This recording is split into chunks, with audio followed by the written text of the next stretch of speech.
Welcome to the Drydock of tomorrow, or more accurately, Part B of Drydock 208. So, let's roll on with more Patreon questions. Discontented Banana asks, I recently finished the Aubrey Martin book 10, Far Side of the World, on which the movie is roughly based. Around the time I saw your video on Sydney versus Cormoran. If a mutual destruction can occur just off of our own coast in a time of wireless communication and leave the Admiralty none the wiser until they're informed by enemy prisoners, I started wondering what the fallout would have been in a situation like Aubrey's, where the vessels are halfway around the world in the age of sail.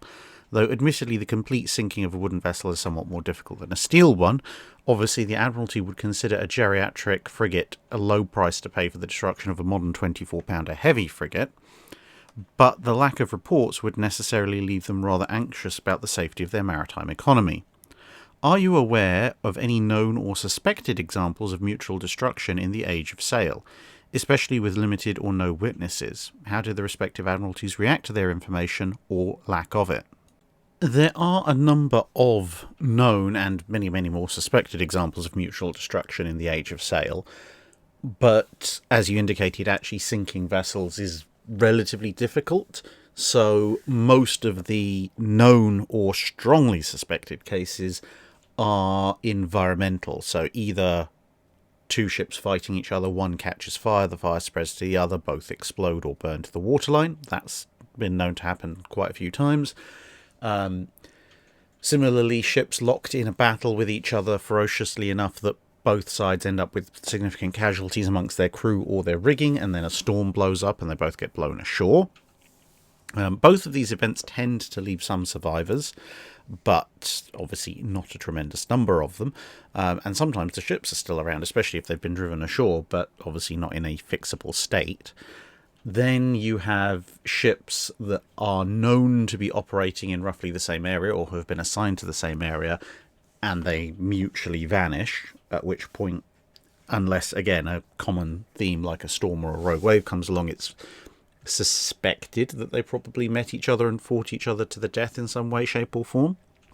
And the reason I've got this particular picture up is, as mentioned a few times before, the Battle of Lepanto, there were a number of recorded cases of mutual destruction, if not necessarily of ships, then at least of crews, inasmuch as in the weeks and months following the battle, there were quite a number of discoveries made of drifting ships where everybody on board, both the ship's original crew and any boarders, were dead, and presumably the boarding ship was in the same state because it didn't show up either. So, potentially, two ships locked together, more often one ship, the one that was more intact, the other one having probably drifted off and sunk at some point. But more broadly speaking, the Admiralties in question, if there was a kind of mutually destructive arrangement fought out, the reaction was usually somewhat more muted than you'd have in World War I or World War II, because by and large, the ships that you really, really invested your money in, your first rates, second rates, and some of your better third rates, they didn't tend to go off on their own. They would operate as part of fleets. So the chances of losing one of those to a mutually destructive engagement was actually relatively small.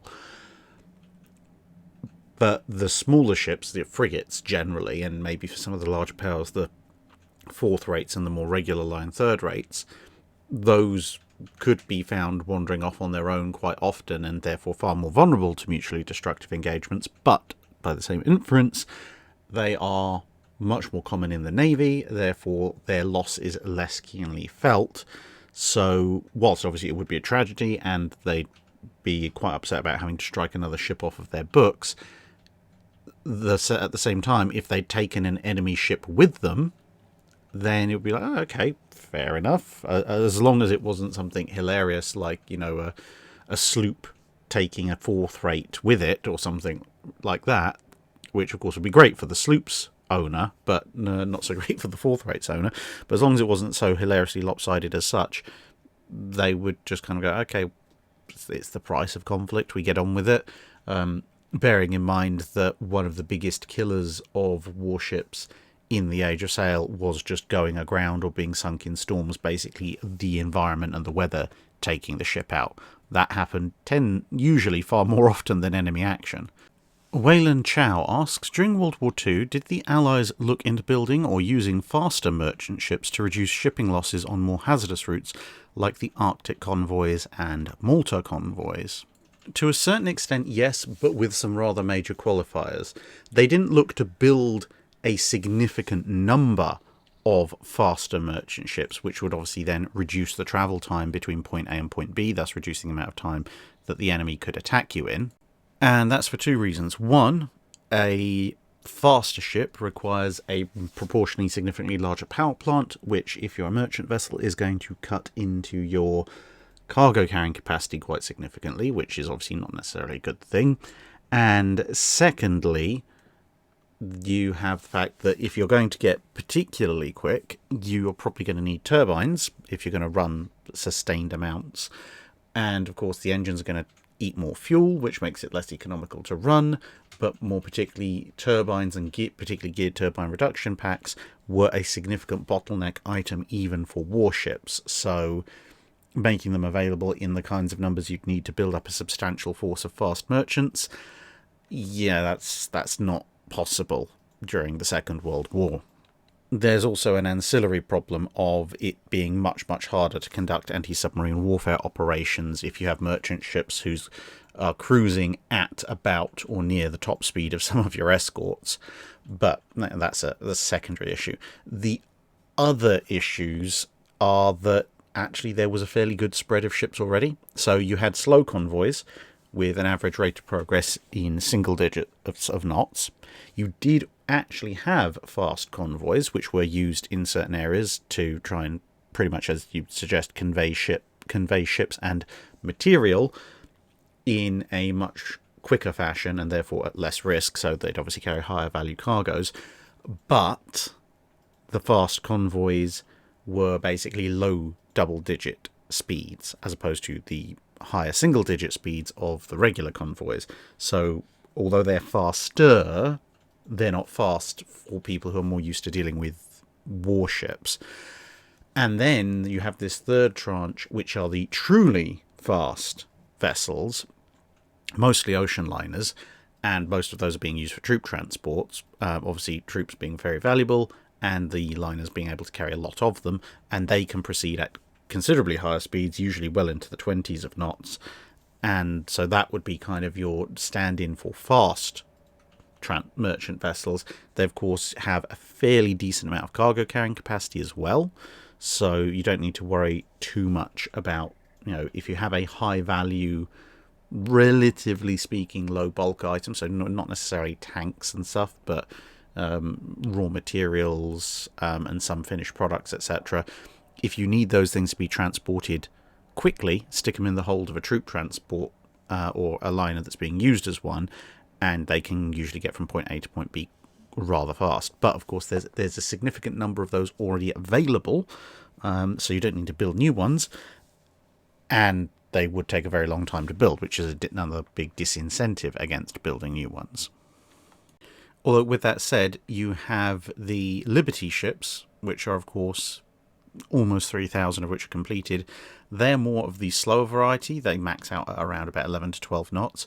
And then you have the slightly less numerous, albeit there's still over 500 of them built, Victory ships, and those actually do have a significantly higher speed. They're kind of 15, 16 knots top speed, which qualifies them for service in fast convoys.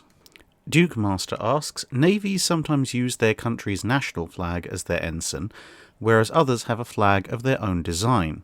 Isn't your normal national flag sufficient to identify you at sea or abroad? In times of peace, maybe, but the practice of having separate ensigns for the Navy as opposed to general shipping under control of that nation, or indeed than the use of the national flag, that tends to be more a factor with much older navies. Newer navies, as a rule, tend to use their own national colours, and the reason for that approximate division, although it's not entirely watertight, obviously there are some older navies that do use their nation's flag as their identifier, and there are some newer navies that have their own symbology, but regardless, the general rule and reason for it is because, one, a lot of the much older navies were originally actually not the national navy. They were quite literally the Royal Navy. They were the personal property of the emperor, king, whatever title, sovereign of that country. So they were distinct from any kind of national vessels. So you would have the king's ships, for example, and so you might have everybody else. They might fly the flag of their port, they might fly the flag of their country, but the king's vessels under his personal ownership would fly a flag signifying that. And so that gave them a distinct ensign. The other thing more generally is that if you're talking about the medieval period, Renaissance period, classic age of sail, warships and merchant ships very, very often looked very alike. And if they looked alike, then you did need a way of distinguishing them in wartime. Now, of course, you could disguise yourself as a merchant ship, or a merchant ship could disguise itself as a warship, but for the purposes of honourable battle, you did need a way of telling yourself apart, making yourself stand out, and there's thus a distinct national ensign for the Navy, as opposed to the general flag, which merchant ships in general could fly, would be necessary. Glenn Ricafrente asks, can you think of any naval battles where a ship was damaged and on the verge of defeat, but was able to repair its damage, turn the tide, and emerge victorious in the end? A tale of two halves, so to speak. Well, I mean, technically Bonhomme Richard versus Serapis counts, although Bonhomme Richard still ended up sinking, but until some enterprising individual chucked a grenade in that detonated part of the ship's magazines, Serapis was very definitely winning, and in the end it was the crew of Bonhomme Richard that came out the victors of that particular engagement. Another good example, actually, would be HMS Arethusa, the cruiser from World War I, not the Arethusa class of World War II, at the First Battle of Heligoland Bight, because at that point, towards the end of the battle, Arethusa engaged the SMS Frauenlob, which was actually putting a fair bit of damage into Arethusa. Arethusa, of course, not being the world's most heavily armed vessel, 6 4-inch guns and a couple of 2-inch, two 6-inch, whereas Frauenlob had 10 4.1-inch guns, or 105 mils. So Frauenlob was actually damaging Arethusa quite considerably, to the point that Arethusa would eventually need a bit of a tow home. But as Arethusa took a pounding, her 6-inch guns managed to get a couple of meaningful hits in on Frauenlob late in the engagement, which actually forced Frauenlob to withdraw. So that's a good example of a ship sort of rallying from being at a disadvantage and then turning it to its advantage. Captain Landlocked asks, how were aircraft carriers measured for the interwar treaties? With or without planes and all the stuff you need to run them? And was the growing size of the planes taken into account? Well, standard displacement, according to the treaty, is the displacement of a ship when complete, fully manned, engined and equipped ready for sea, including all armament and ammunition, equipment, outfit, provisions and fresh water for the crew, miscellaneous stores and implements of every description that are intended to be carried in war, but without fuel or reserve feed water on board. Now, that does leave some room for interpretation, to be perfectly honest with you, because manned, engined and equipped ready for sea, including all armament and ammunition, equipment, outfit, provisions for fresh water. So bombs, machine gun, ammunition, etc. definitely would count, the stuff that, and pilots and so forth, the stuff that you need to run the aircraft, spare parts, the ground crew, if you like, but without fuel or reserve feed water on board. So technically you could probably argue that the fuel, the aviation fuel you need for the aircraft, doesn't count towards standard displacement, but then it's a case of what do the aircraft count as? Do they count as part of the armament and ammunition or equipment of the ship? Arguably, yes.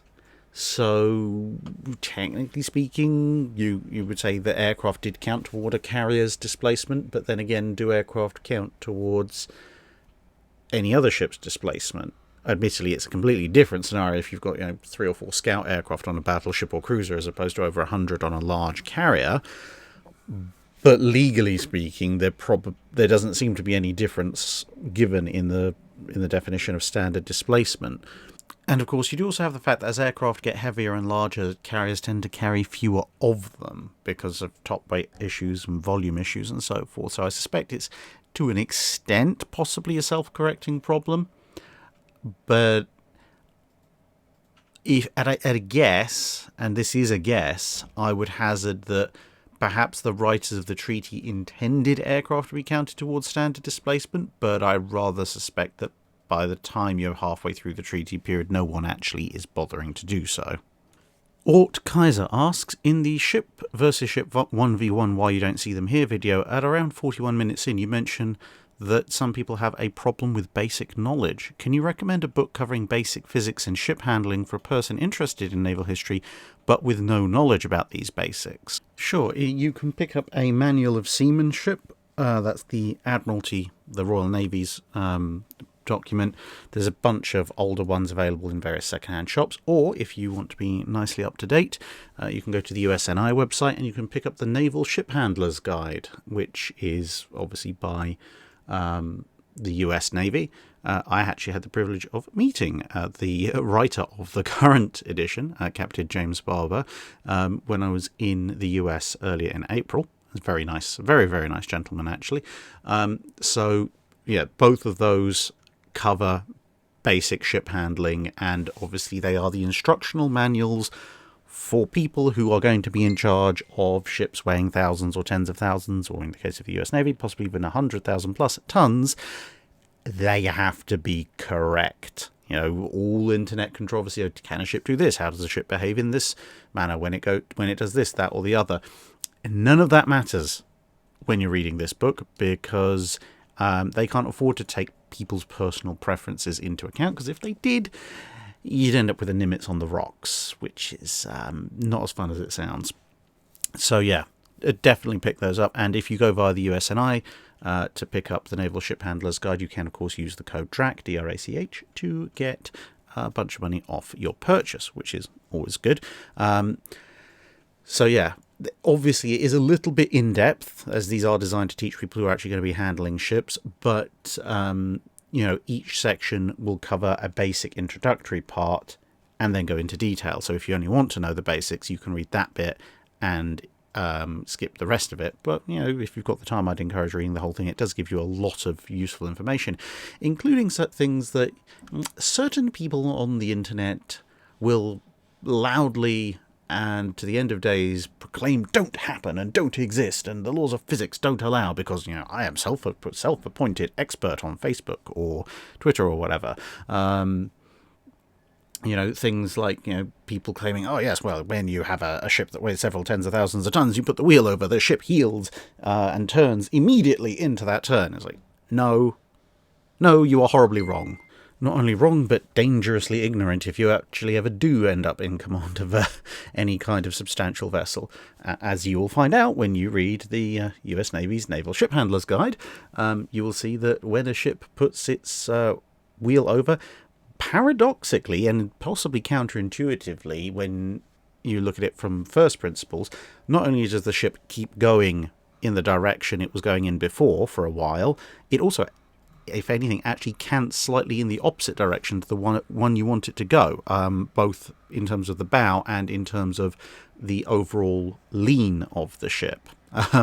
So, for example, if you want to turn to port and you put the wheel over on a large vessel, initially the bow will actually go just a fraction to starboard and the ship will heel to port. And then you'll start your main turn after a little bit, and the ship will heel to starboard, and you'll actually be turning to port, and so on and so forth. But that's physics, that's real life, that's what happens when you actually know what you're talking about, as of course the author, Captain Barber, does. So yeah, one of the easiest ways to just absolve yourself entirely of watching people prance around in self-proclaimed expertise but actual ignorance is to read the trade manuals that actual navies use. because they kind of have a vested interest in getting things right. Apologies for the rant, but it was an opportunity to mention something that bugs me immensely at times. Manani Wanderer asks, were there any turret or gun equivalents to the US's Mark 14 torpedo and just how many failures they contained piled on top of each other? Well, although I did say in an earlier Drydock that the British 16-inch gun on the Nelson has an undeserved reputation for being a poor quality gun, and I stand by that, the gun itself was pretty good. It had a few teething issues, but then again, about half of all battleship guns when you're in service did. The vast majority of the problems that you hear about when it comes to the Nelson class's main armament, as I said in that previous comment, were with the turret system. But when you consider the turret, the hoists, the barbette, and the guns as a whole entire weapon system, well, yeah, then at that point, if you were in the 1920s, the Nelson class was just a laundry list of problems with its main armament. Hoist didn't work properly, dispersion was awful, the turrets were too light, so they tended to twist and distort when you fired the guns. The guns themselves tended to break things on the ship, and you had different rifling on different guns. It was a mess. If the Nelsons had been put into service in 1938, 1939, then their guns probably would have a similar reputation to the Mark 14 being thrown into service in World War II. The difference is, of course, that one, the problems were recognised and they'd made attempts to fix them, and two, they had 2 decades to fix them. Hence why, by the time of World War II, when they're actually put into action, they tend to perform pretty well. And as I said, the vast majority of the problems were actually not to do with the guns themselves, the barrels that you stuff the explosives in and make go boom. It was more the other ancillary systems associated with it. Peter Guy asks, I'm not sure I've ever heard your opinion on how effective you think the South Dakota class World War II edition performed, or would have performed, for their intended role as treaty battleships against their expected counterparts. Putting aside Massachusetts' relative success at Casablanca and South Dakota's electrical meltdown at Guadalcanal, they seem to have been engaged mostly in typical US Navy missions of carrier escorting and shore bombardment. But would they have held their own? I don't see any particular reason for them not to have done. They would have had a few weaknesses. Obviously, they would also have had a few strengths. Their radar, for one thing. But the very, very compact nature of them is what allows them to be the otherwise fairly technological marvel that is a 16-inch treaty-compliant battleship with, respectable protection. But if they had ended up in peer-on-peer combat against a potential approximate opponent, which basically means Bismarck, Littorio, or Richelieu had things gone particularly south with Vichy, there are a potential few weaknesses with their performance. Obviously, it's not fair to compare them against Yamato because Yamato is so much larger. It's not fair to compare them to something like Nagato because Nagato is so much older. So you look at the 2 Axis and 1 Vichy battleship that are ostensibly in the same ballpark of weight. So obviously you faced off against Jean Bart at Casablanca, albeit Jean Bart was only half operational and stationary, so that's not really a fair consideration. Now, if you look at Jean Bart, Royal Richelieu, Bismarck and Littorio, they're all slightly faster than a South Dakota, which gives them something of a margin of being able to choose or decline battle, but it's not the world's greatest speed advantage. So it's an advantage, but not really a game-breaking one in and of itself. Armour-wise, obviously, the South Dakota has an inclined armour belt system designed to, in a large part because of the treaty weight limits, it's a way of getting more protection out of less mass.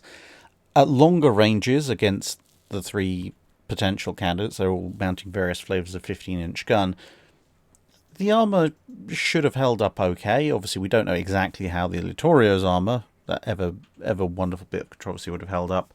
Bismarck has its own armour scheme again, more reminiscent of a World War I scheme, and Richelieu has the most conventional of the 3 armour schemes. Now, obviously, you've got 16-inch 45 caliber gun firing Mark 8 super heavy shells, so any of those armour schemes would be in for something of a challenge. As I say, the Littorio is a very difficult one to predict how that would have gone. We have some idea of how the French armour scheme would have held up from the damage that Jean Bart suffered.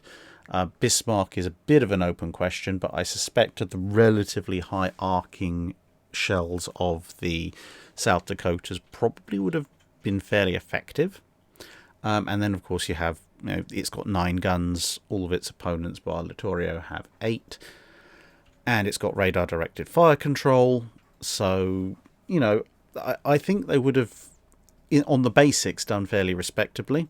My 2 concerns when it comes to the South Dakotas is that, one, because they are compact, everything is crammed in a little bit closer together, which means that if they start taking hits, it's possible that those blasts from incoming shells may affect more than one system, or may affect systems potentially a bit more severely than they would on an equivalent ship like, say, the North Carolinas, where those systems are somewhat more spread out.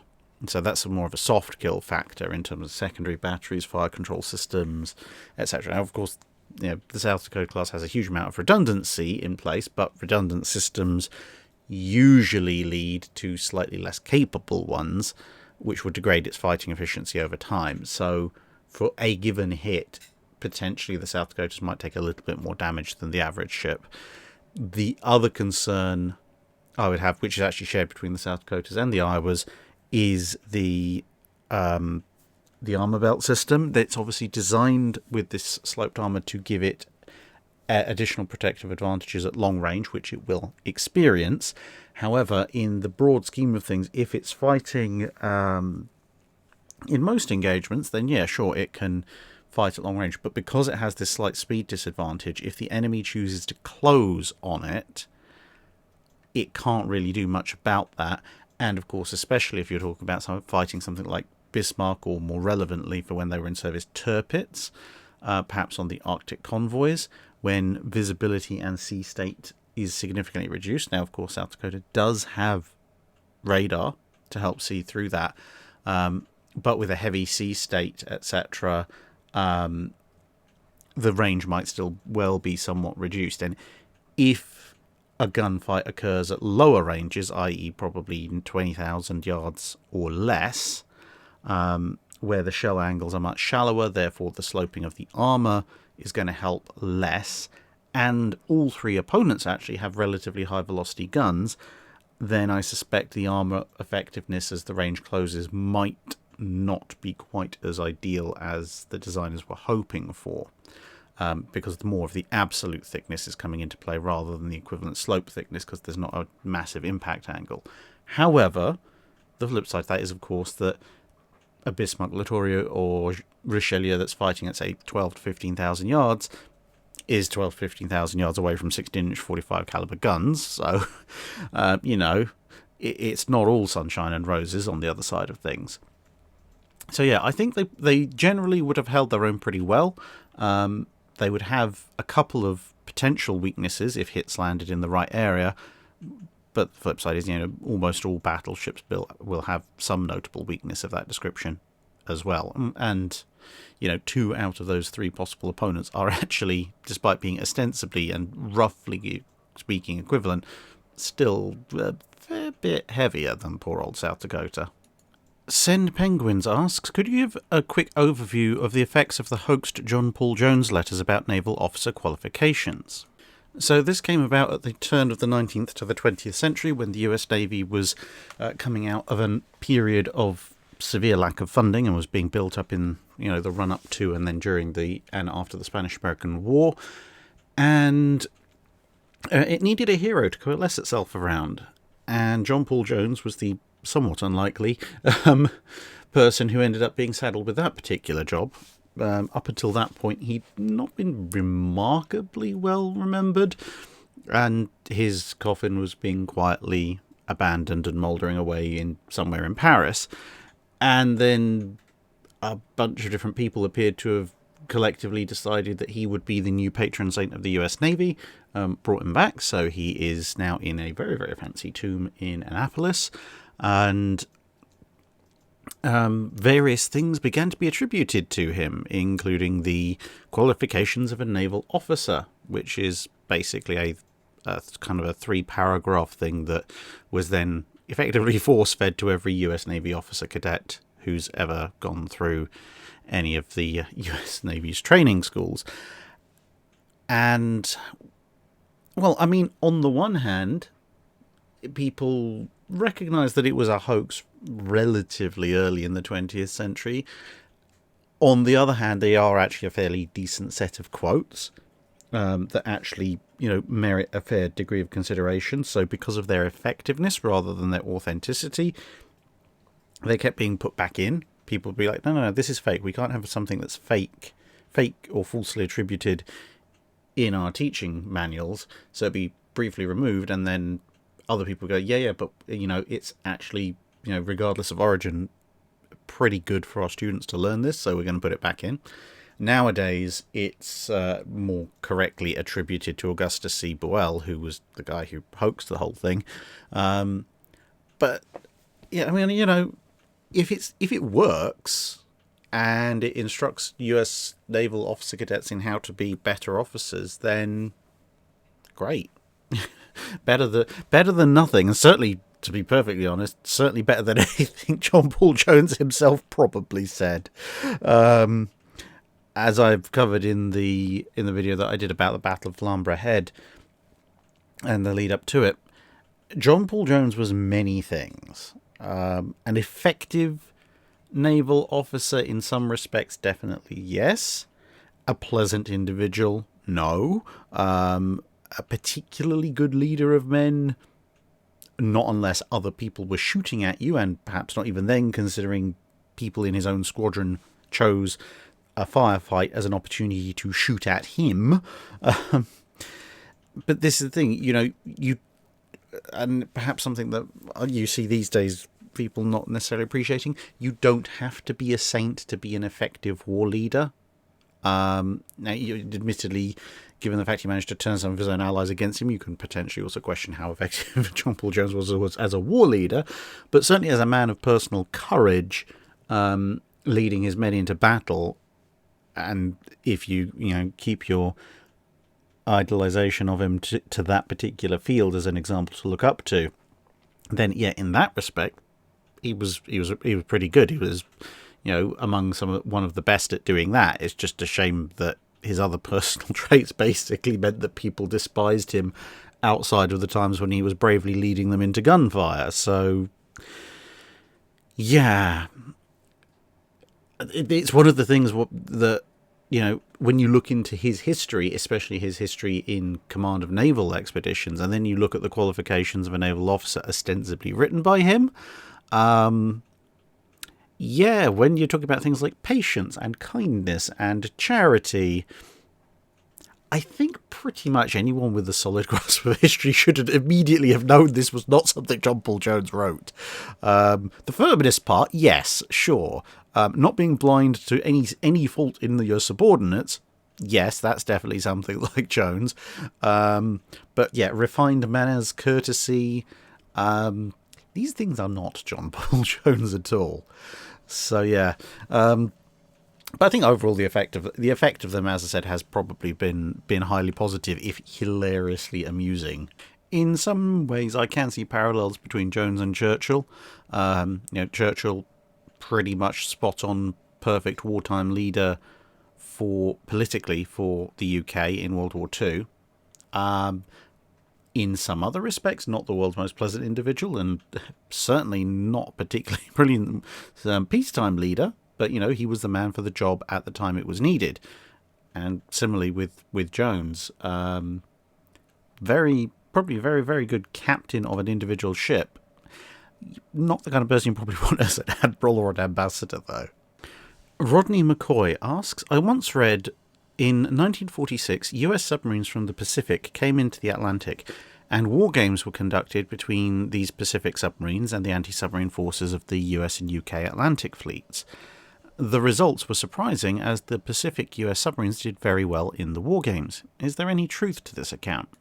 I'm not immediately familiar with such wargames, so if anybody out there knows which particular wargames are being referred to, and perhaps a book or two or an article where they're discussed, then please feel free to let us know in the comments, and I'll take a further look and come back to the question next time round.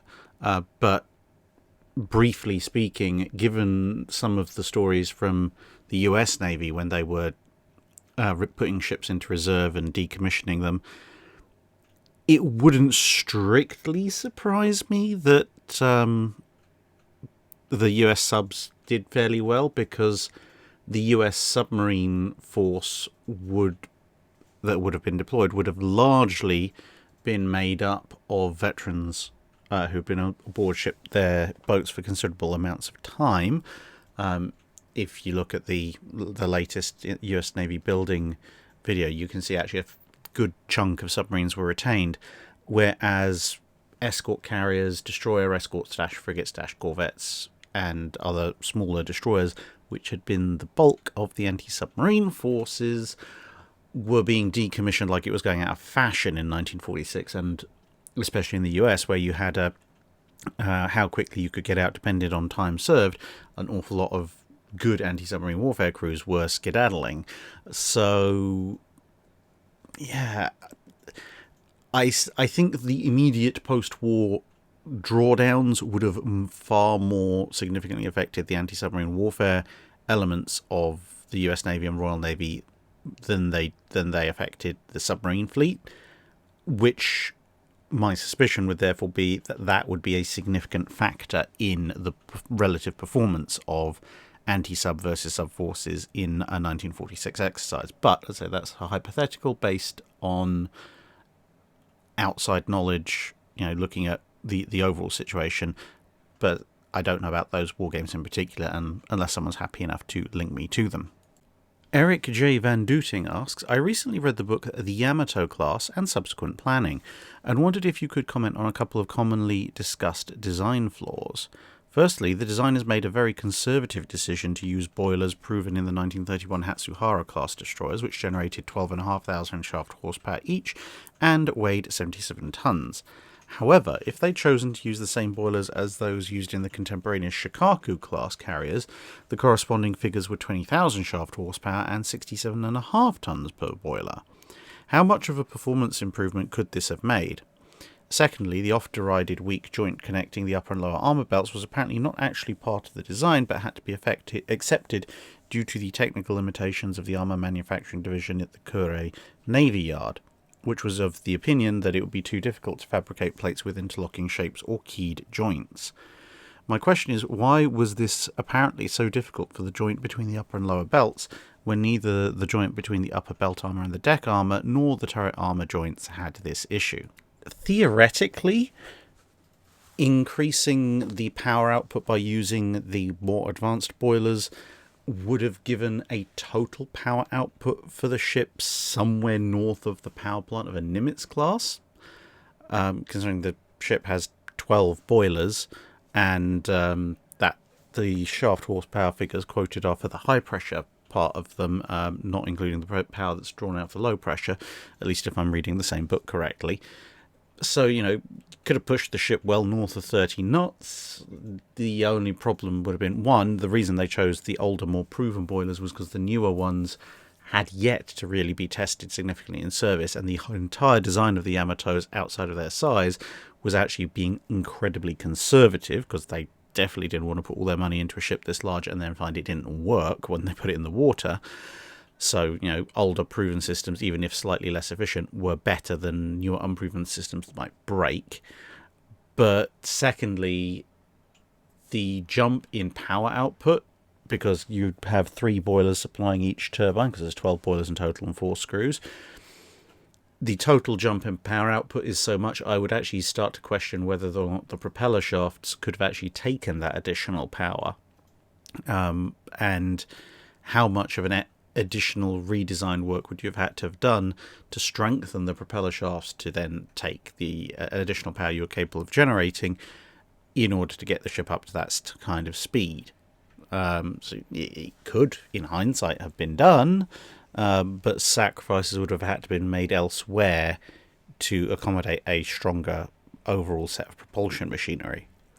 As far as whether or not they should have interlocked the upper and lower belt sections, the book suggests that Curie basically declared it would be too complicated, which may or may not be code for far too much like hard work, considering that although you had interlocking joints for, say, the turrets, as you mentioned, well, the overall length that you need to interlock joints in for even for Yamato's 3 turrets is considerably less than what you need to interlock the entirety of both sides of the upper and lower belts. So it may have just been this would take forever and a day, and there's no point to it. And the other thing that the book suggests is that because that lower belt was in place to deal with diving shells, and secondarily perhaps with incoming torpedoes, that perhaps the Japanese Navy designers mono-focused on certain types of protection at the expense of, noticing all of the other potential issues that could be arising. So if you wanted to have this lower belt primarily as anti-torpedo protection, you ideally would try and lock it in with the main belt, but if you were trying to protect against a diving shell, then actually you wouldn't want it tied into the main belt quite so much, because tying it into the main belt would A, give it a bit more rigidity, which actually might assist in shell penetration, and B, if a shell did hit, it's probably going to distort the belt by hitting it, at which point you're probably going to have to replace it. So if you have this complicated one-piece interlocking system with the upper belt, that means you're going to have to replace both. Whereas by just having them next to each other, you can replace one or the other, and you don't have to replace both. So that would be my initial reading of the situation. Andrew Waite asks, how did HMS Duke of York's bell end up in Lenana School in Nairobi, Kenya? And where are the bells from the other 4 King George V's? Well, at the time, the school was known as the Duke of York School, and at the time that the battleship was being broken up, well, it was still known as that. So as it was all part of the British Empire, the school governor made an application to get the bell for the school, and, well, it was granted and it got there. It was then subsequently renamed, hence the slightly weird disconnect. As far as the other bells are concerned, Prince of Wales's bell was recovered and is now on display in Portsmouth at the Royal Navy Historic Dockyard. HMS Howe's bell is, as you noted, in St Giles's Cathedral in Edinburgh. HMS Anson's bell was sold at Christie's in 2005 for £600, although where it's gone since then I don't know. And I'm not sure what happened to King George V's bell. Michael Hunt asks, did the destroyer squadron off Omaha Beach disobey orders by coming in close to the beach to engage the Germans? Actually, to the contrary, from what I can tell, it seems that, at least off of Omaha Beach, some of the destroyers were physically ordered in closer by people who realised that, the attacks were having some issues. In at least one case, there is an order that specifically says that the destroyers are to ignore the risk of grounding in favour of moving in closer to provide fire support.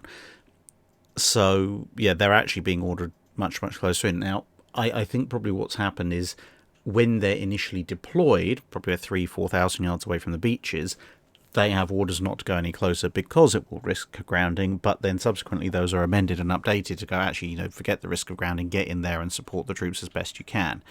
And so, yeah, at that point, they're actually obeying orders by getting in close to engage at 1,000 yards or so.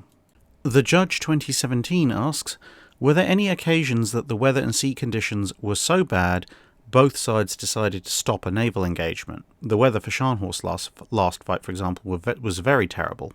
There were very, very occasionally weather conditions that were so bad that fighting stopped involuntarily because both sides had to fight the weather just to stay afloat, or the weather drove them apart, or cut visibility so much they couldn't see each other.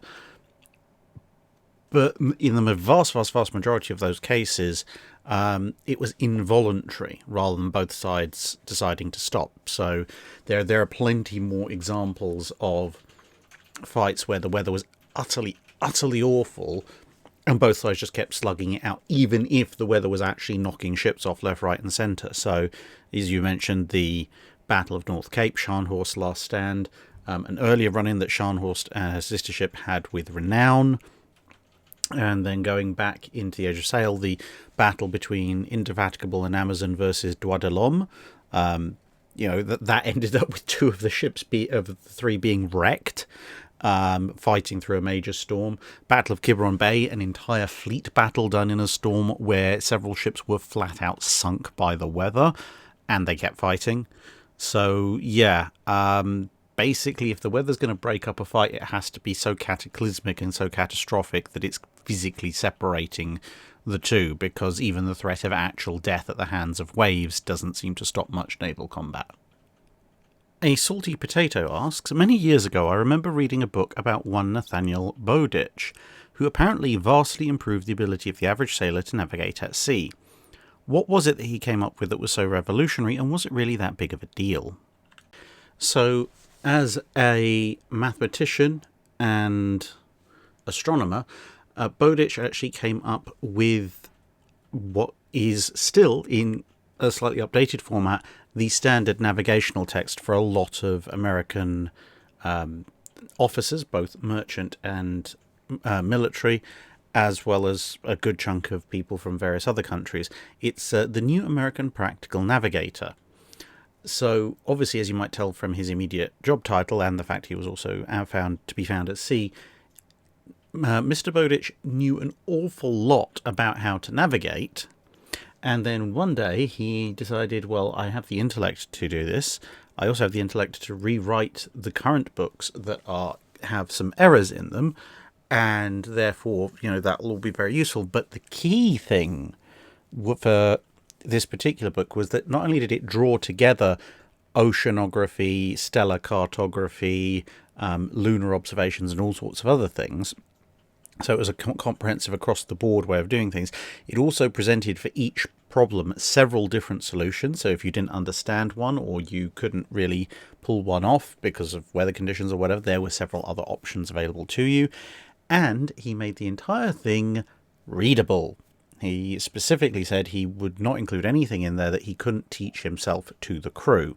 So it meant that, it wasn't a book where maybe the first 10 paragraphs were readable to everybody, and then you'd need an advanced degree or several in order to understand the rest of it. You could read it cover to cover, and as long as you knew what letters were and how they were put together to form words, you could probably turn yourself into a half-decent navigator, which is why it's proved so popular ever since. But I have to say, and it's not a negative, but it is quite funny, this book has the single most Victorian cover page ever. I've said before about how some Victorian books seem to go on and on and on and on with their titles. Well, these days it's just called Bowditch or the New American Practical Navigator. The actual title in full, according to the front page, is The New American Practical Navigator, being an epitome of navigation containing all the tables necessary to be used with a nautical almanac in determining latitude and longitude by lunar observations and keeping a complete reckoning at sea, illustrated by proper rules and examples, a whole exemplified in a journal kept from Boston to Madeira in which all the rules of navigation are introduced. Also, the demonstration of the most useful rules of trigonometry with many useful problems in something I can't quite read, surveying and gauging, and a dictionary of sea terms with the manner of performing the most common evolutions at sea, to which are added some general instructions and information to merchants, masters of vessels, and others concerned in navigation relative to maritime laws and mercantile customs, from the best authorities, enriched with a number of new tables with original improvements and additions and a large variety of new and important matter. Also, many thousands of errors are corrected, which have appeared in the best systems of navigations yet published, by Nathaniel Bowditch, Fellow of the American Academy of Arts and Sciences, illustrated with copper plates, first edition. Yeah, and it actually literally does take up pretty much the entirety of the first page. John Edward Dietz asks, how different would a Fletcher look if it was designed by the Royal Navy? Behold the L and M class, which, is basically designed out almost exactly the same time period by a navy that's facing approximately the same design concerns, and, well, there's actually an awful lot more similar than there is different. They have a similar top speed. They have an almost identical torpedo armament.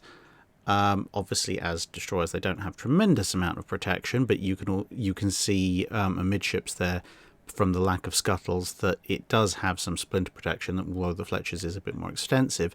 The single biggest difference between the L&Ms and the Fletchers, at least when they're built with their as-designed armament, is, as you can see, by this point, starting with the tribals and going forward until they were forced to go into the Wartime Emergency Flotilla program, the Royal Navy had gone over to twin mounts for their guns. So this ship has 6 guns, in 3 twin 4.7-inch mounts, whereas the Fletchers have 5 single 5-inch. So the Fletchers have 1 less gun, but spread out across 2 additional mountings, whereas this is kind of more laid out, more like a Gearing or Summoner class destroyer would be later on.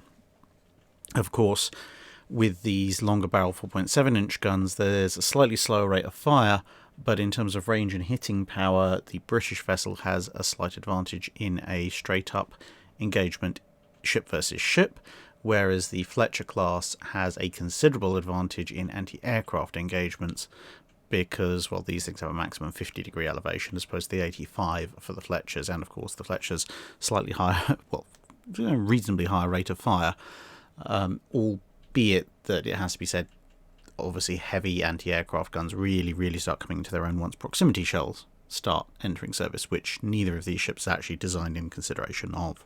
Admiralty of Floof asks, a German book of mine on military history mentions a detail from the 2nd Pacific Squadron. It claims that, to keep the gunpowder from decomposing or going off, the humidity in the magazines for the powder was raised while at anchor in Madagascar, or somewhere else where it's quite hot and dry. Forgetting to turn that humidity back down again when they got toward Japan, the powder was wet and they had a lot of duds and misfires. Have you heard about this, and is there a source to support that story? Well, the Russian shells did have a fair number of issues at Tsushima, everything from what they were filled with to the amount of filling, but whether or not there was some kind of humidity control in their magazines and this had been misdialed, that's not something I can recall specifically hearing about before. There were issues with ammunition storage and there were issues with the ammunition that hit the Japanese ships. There were some duds, but most of the stuff I've read about Tsushima that goes into the effect of Russian shells landing was more to do with just the fact that they weren't powerful enough, which, considering the Japanese shells had Shimose in them and the Russians were relying on a mixture of old and new propellants all the way down to smokeless powder, that in and of itself would have made quite considerable difference. And you've got to remember, the Japanese didn't come out unscathed. There are a fair number of pictures of some rather nasty damage to Japanese ships. It just wasn't enough. So, well, if anyone can let me know what the book is called and or any other sources that might mention this, then I'm quite happy to look into it. But in and of itself, I as of my current level of research, I don't think humidity in and of itself was the major problem with the Russian ammunition at Tsushima. JS asks, why did the UK agree to the clauses in the Washington Naval Treaty that limited their ability to build ships for foreign powers when they clearly had the most to lose from this? It was a combination of a few factors. The British, as everyone else, just wanted a deal, and if that was the price of the deal, then so be it.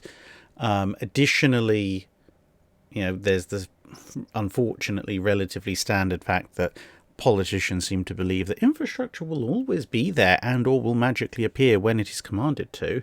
And so, the lack of foreign orders would, somehow the British shipbuilding industry would magically sustain itself at the necessary levels for a big fleet build-up, despite the fact that they wouldn't have any orders, because, of course, there's the building holiday for the Royal Navy as well, for capital ships, so they'd just be getting a few orders for destroyers and cruisers. But no, everything will be fine, because, we said so, because we're in charge of the country. Slow clap. But the other issue was quite simply that, well, the US was not going to walk away from the table where it had guaranteed by treaty parity with the Royal Navy, only to leave a very, very, very obvious loophole for the Royal Navy to exploit to regain superiority. Because that was basically what was driving the worry. It was that if Britain said, yep, okay, we'll have equal tonnage to the USA, well, the USA didn't have that many friends and allies with any kind of significant navy or ability to afford any, whereas Britain did.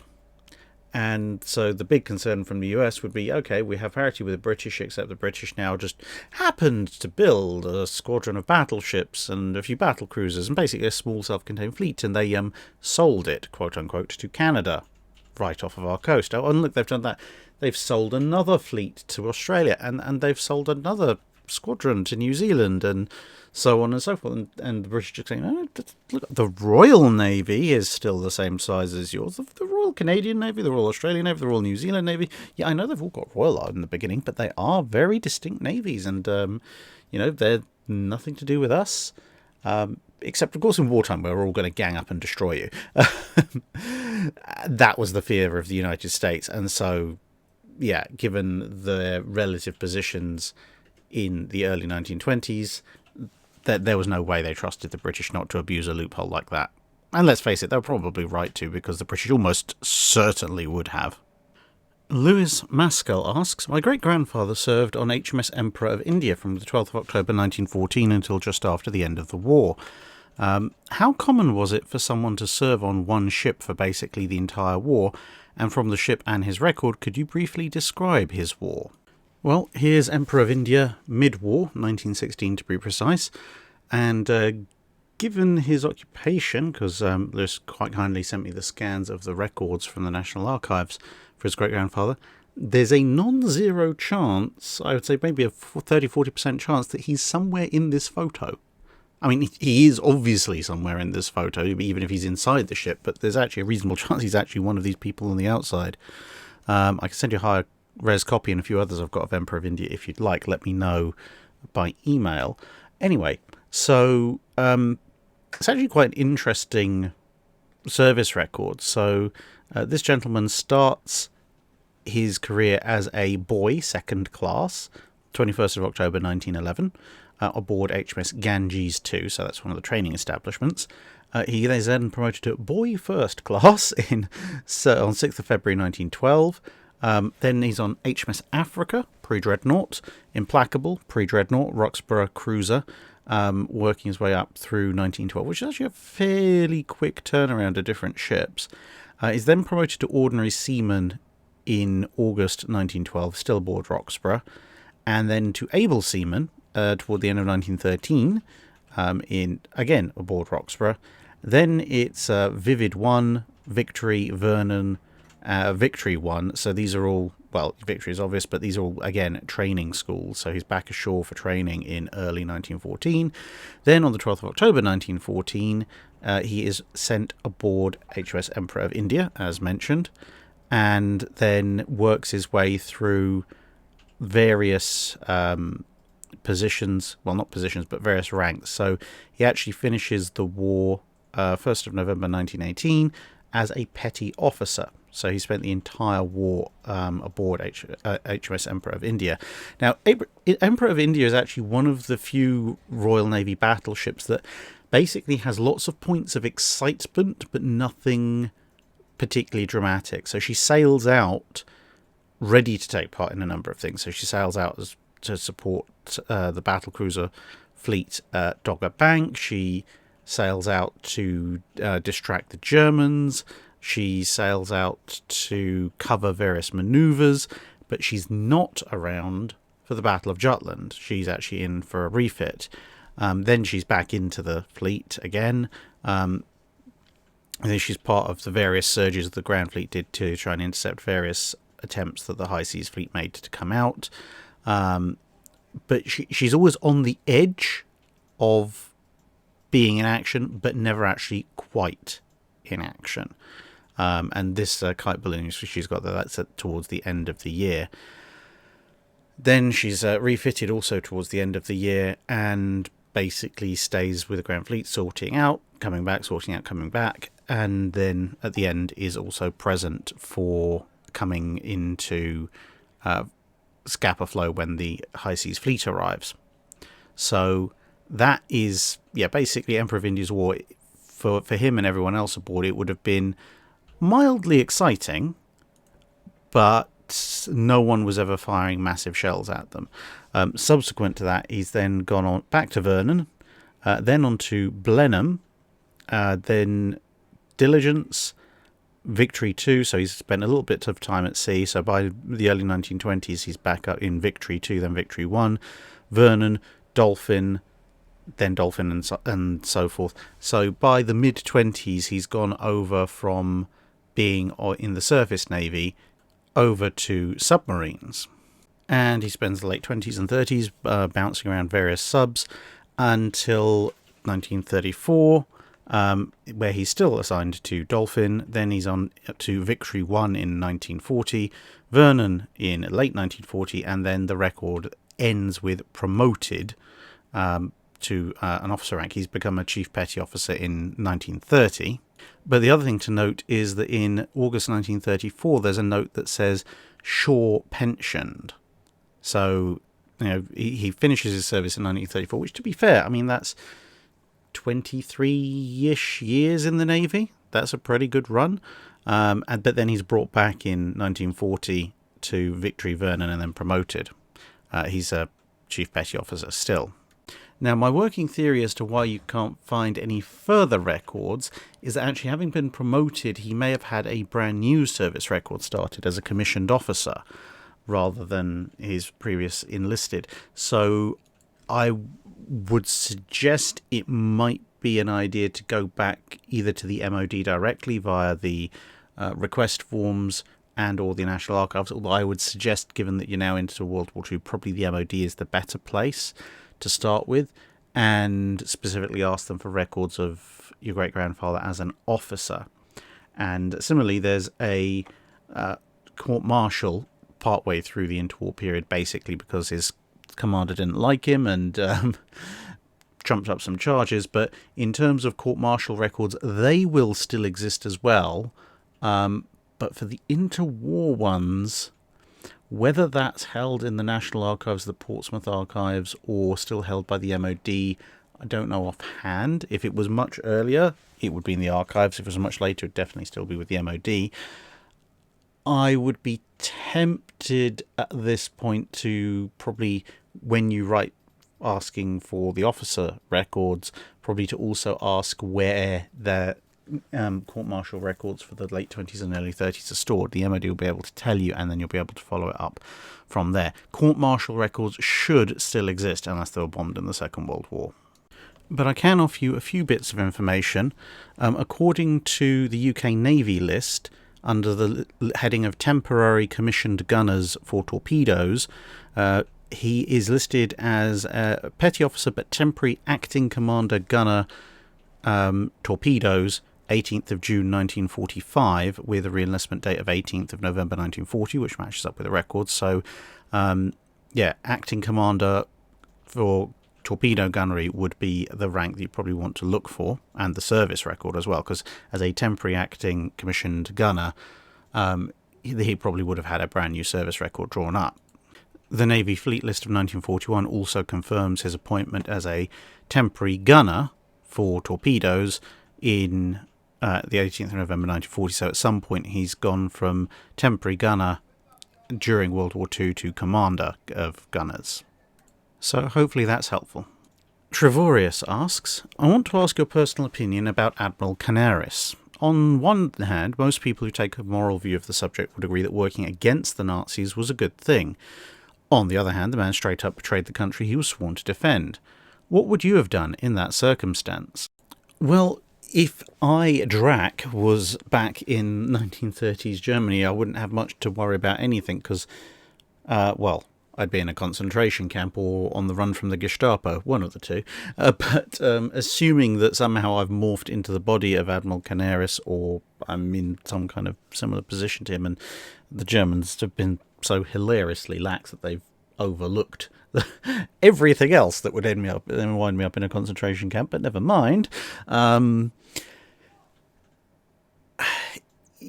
I mean, I can't speak for Canaris, because Canaris held some views which, are completely antithetical to my own. However, looking into what he did and why, Canaris seems to me to be first and foremost to have been a German patriot.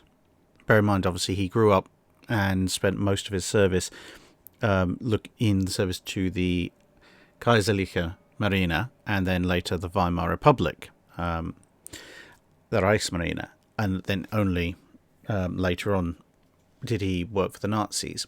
Now, initially he was a huge proponent of the Nazis, but it seems to have been viewed, from him at least, through a lens of he didn't like the Weimar Republic, he did like the old autocratic Kaiser regime, and he saw the Nazis as a return to a more autocratic, military-led, and therefore, in his mind, more stable and more worthy regime in Germany, which seems to be why he backed them so much. Then come the lead up to, and then World War II itself, it seems that he had decided that the best thing for Germany was to be strong, well-led, mostly militaristic, but he didn't want to see another war. And then he saw Hitler leading them into another war. And he still had the sort of the old Kaiserliche Marine code of honor about, treat your opponents with respect, and so on and so forth. And then as head of the Abwehr, he got to hear and learn about all the various atrocities the Germans were committing, and his view of what was best for Germany and the current ruling party began to diverge and get wider and wider and wider. So, in his mind, I think, he wasn't betraying Germany, he was acting in Germany's best interests against those who had now taken over Germany, but he thought were not acting in Germany's best interests. Now, of course, if you're the Nazis and you identify yourselves as the Nazi party as one and the same as Germany, then, of course, yeah, he has betrayed Germany because he has betrayed the Nazis, but his point of view is obviously very different. So if somehow I'm dropped into the middle of things with his kind of mindset, I can perfectly understand why he would betray the Nazis, because if he thought that they were leading Germany to rack and ruin, and he's primarily a German patriot, his duty above anything else is to ensure the survival and prosperity of Germany. And if the current government is going to destroy it, then naturally he has to oppose it. Anyway, that's my reading on the situation. I'm sure people who have studied it in far more detail will probably comment below about some of the ins and outs of things. SMS Schleswig-Holstein asks, what was the cause of the relatively high dud rate in German shells in World War II? Well, I'm very glad you used the word relatively, because it wasn't like, every 1 in 3 German shells was a dud, but there does seem to have been a slightly higher dud rate than is perhaps healthy, at least in certain types of shells, and this is where it gets into it. HE shells of the kind that were usually flung around by smaller ships generally were perfectly fine with exploding. Where the issue seems to be is a combination of factors when it comes to larger German shells that are designed to pierce armour. Now, when a fuse goes off in an armour-piercing shell, it's both simultaneously incredibly complex and very simple, because you can't have a very, very complex fuse, because if you do, the dramatic deceleration and shock forces involved with an armor-piercing shell slamming into and then hopefully through armor will completely wreck it. They'll break something. So it's got to be simple enough to survive it, but it's also got to be durable enough to survive it. Because if it goes off instantly, then, you might as well just have used HE. So it's got to last, even if it is for a tiny fraction of a second before initiation. Now, to vastly simplify how an armor-piercing base fuse shell works, once the initial fuse has gone off, the small detonation has to reach the big pile of explosive, even if it's only a few dozen pounds, that's in the heart of the shell. To do that, you have to allow a flame and shockwave to propagate through the shell. Now, the best and really only way to do that is to have a very sensitive explosive that links the fuse to the charge. Because if you have a very insensitive explosive, then in the very, very, very short amount of time you have between impact and needing to detonate, you are very unlikely to properly initiate the explosive. So you need something that will fairly guaranteed ignite and burn very, very quickly. One of the more common things used for this in various navies shells was picric acid crystals, but other highly sensitive explosives are available. And the idea is that the burn rate of these explosives actually controls when the shell detonates, because they've got to burn through themselves because they're in very, very, very tight channels, and then they reach the main explosive with enough force that they set it off. If you make those channels too large, then you risk the initial explosion setting off enough of a shockwave that it actually forces through what's left of the basically, if you like, the transfer explosive, which will result in premature detonation or partial, i.e. low order detonation. If you make them too small, then there's a chance that the initiation won't be enough to set off the main explosive, and or very, very, very, very tiny changes can completely snuff out the train of explosive, if you like. Such changes like tumbling end over end underwater. Just the slightest deformation of metal might be enough to snuff the thing out, or the flame is so small that a violent movement could have done with it. And what seems to be the case is that in this very, very fine knife edge balance between too big and too small, the German armor-piercing shells seem to have edged just a fraction on the too small side. So you end up with low-order detonations, as not all of the burn gets through, or the burn that gets through is very weak, or the burn is put out by something, whether that be the shell yawing or tumbling or whatever, and hence you get a slightly higher than average dud rate. If the shell hits perpendicular or otherwise functions as intended, then it's still going to detonate perfectly fine. But that seems to be the case. Basically, they just made just a fraction, and we are talking very, very fraction of measurements of the wrong call on the side of being just a bit too small for the, in crude terms, the hole that has to allow flame to propagate from the detonating fuse to the actual explosive that you need to make the shell go boom. There's lots of very complicated names for everything, but that's the very simplified version. Lord Nelson asks, when the defences of Toulon crumbled in 1793, there were considerable numbers of French warships left behind. Some of them were burnt by Sir Sidney Smith. Why did nobody make sure that all vessels were either removed or destroyed? There's a number of different reasons. Firstly, the various allies who were helping out Toulon, which had risen in revolt against the Republican government, were wildly over-optimistic in their estimation of whether or not they could hold the place.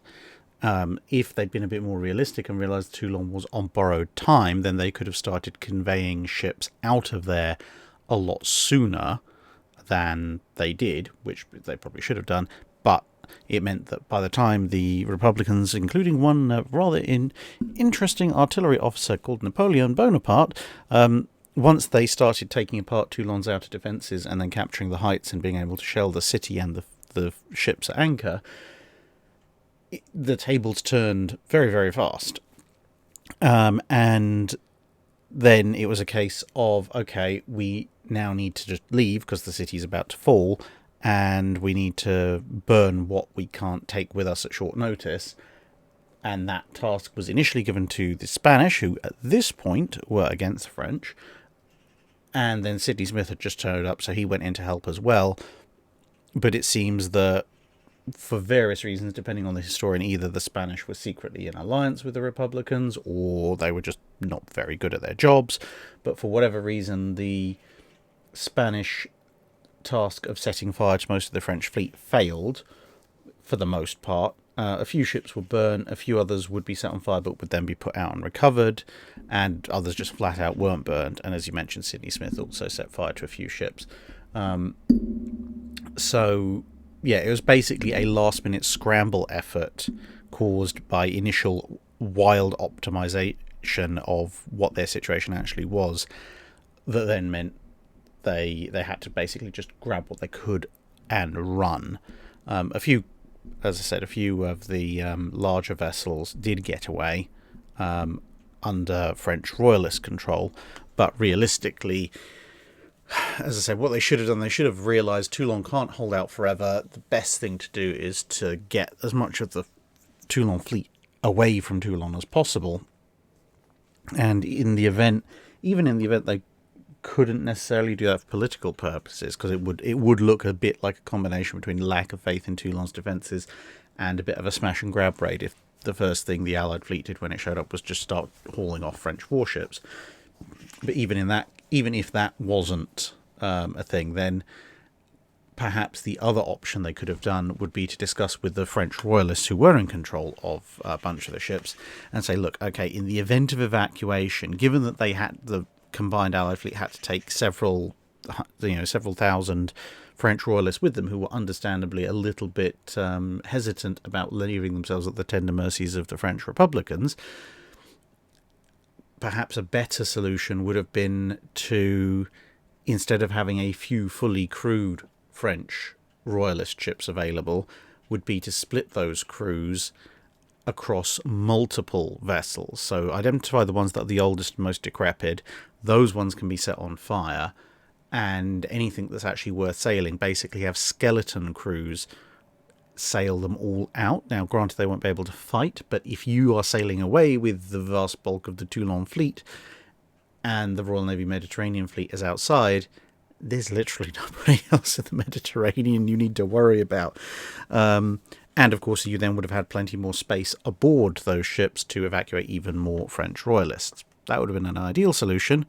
But as it happened, bad planning and having to react at very short notice meant that a good chunk of the Toulon fleet was captured and would remain in French Republican hands and be a significant thorn in everybody's side for a good while to come. Bunkerbuster asks, between Japan and the US in November 1941, which battle line would have had the upper hand? Quite comfortably the US one, to be perfectly blunt. Yamato and Musashi are nowhere near being ready.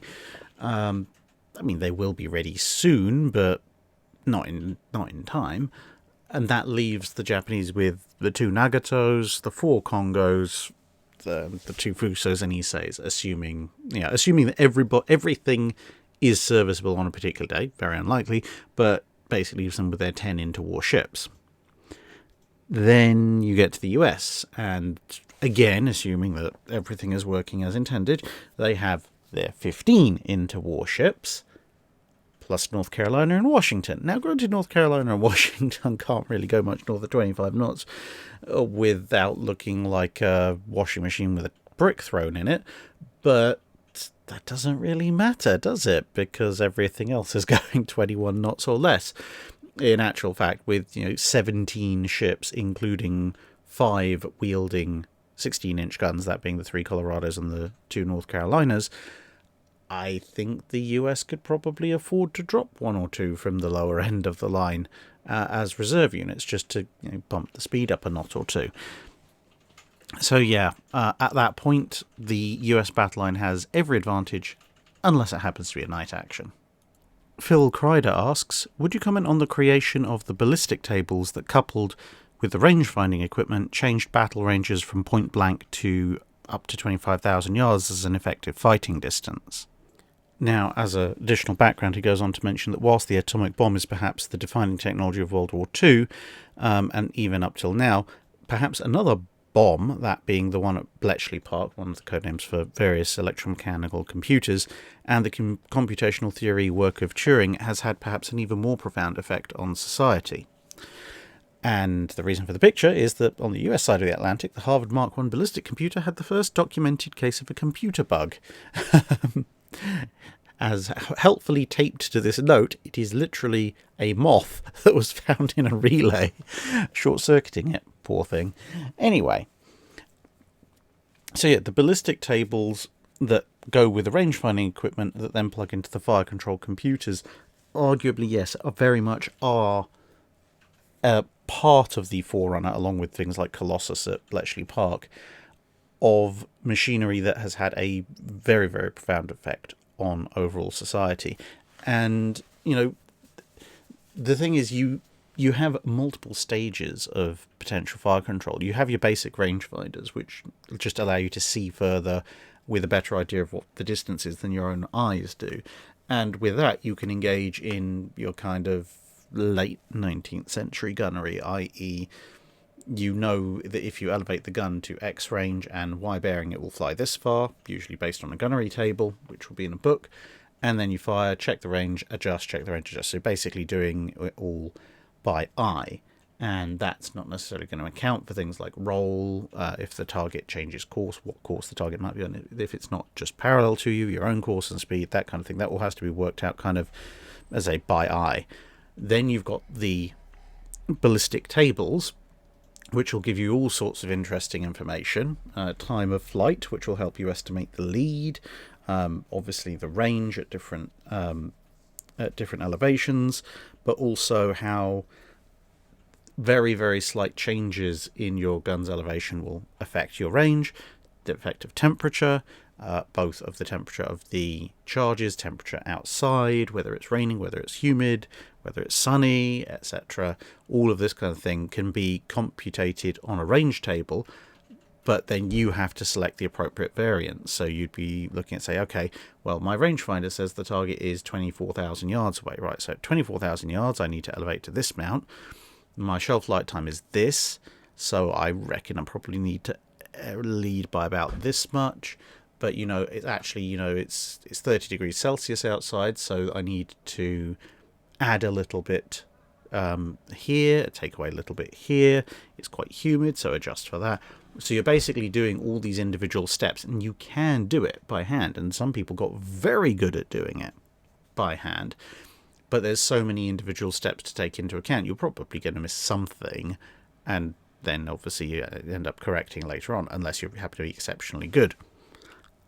Where the fire control director tables come in, whether that be Admiralty fire control tables or the Mark I computers in the US, etc., what those do is they take all of those factors and they reliably put them through the same sets of calculations once you get up to dealing with multiple different factors a lot quicker and a lot more consistently, and they can continue running those numbers based on the information that you've put in as time goes on. So you don't have to restart all your calculations or make a few random adjustments here and there.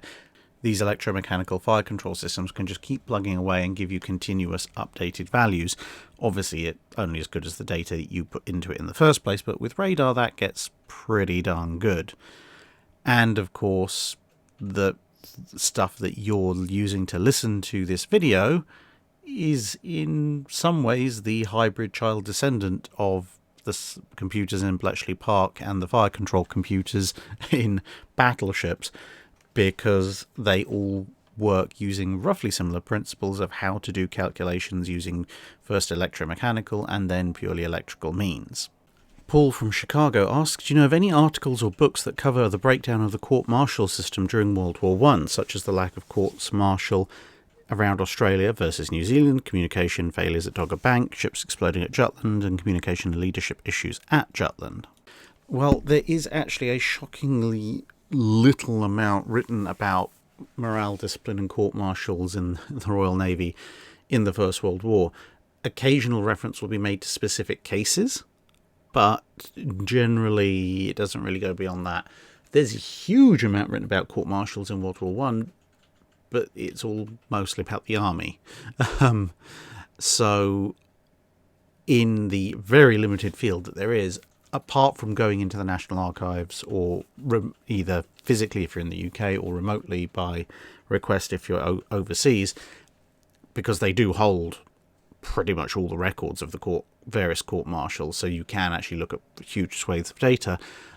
Something like this that's been appearing on screen, Morale and Discipline in the Royal Navy in the First World War by Laura Rowe, I would recommend something like that to start with, and then if there's particular court-martials or incidents that attract your attention, they will be covered almost certainly in this. And then you can look in the footnotes and bibliography, and that'll take you down the rabbit hole of all sorts of interesting other sources, books that may have been written, as well as primary sources that can then be more targeted in either an archive visit or archive request. Hope that helps. Brandon Minders asks, in some ships during World War I and World War II, the bow of certain ships seems to have vertical wires going from the tip to under the waterline. What are they? So I think this is one of the instances that Brandon's referring to. So if you look at the bow here of Enterprise, you can see there are some cables hanging down, or like lines possibly hanging down from the very bow of the ship, but you can also clearly see that one of the anchors has been let go on the starboard side. So what are these? Honestly, I'm not 100% sure myself. They look to a certain degree like bow mooring lines that have been left down, but why they would have been left down, I'm not entirely sure. Maybe they maybe they're there for ships' boats to moor themselves to for some reason, or maybe they're there for mooring to a buoy or something like that, and they're just at ready access. If anybody else knows, please do say so in the comments, because I'm making an informed guess at this point. Miles McCaskill asks, it's sometime between 1918 and 1945, and two very similar battleships with all-or-nothing armour schemes are squaring off. An AP shell hits an unarmoured section of Nation A's ship just 10 feet away from a critical fire control component. Because of the limitations of the AP shell's fuse, the shell travels through the ship and detonates well after it exits the ship and has travelled a safe distance away. Nation A's battleship's fire control remains fully operational, and she goes on to win the engagement. My question is, was any thought or effort ever put into making a universal or two-stage AP shell, one that could detonate near enough instantly when hitting a soft target like a piece of half-inch mild steel plate, but could also detonate with some delay when hitting a hard target like 9 inches of armour plate? I can think of a few ideas that could maybe work with a great deal of development and trial and error. For example, an AP-style base fuse configured with a delay that would allow for the shell to travel deep into the ship before detonating, as well as an HE-style nose fuse built inside a piece of crush tube.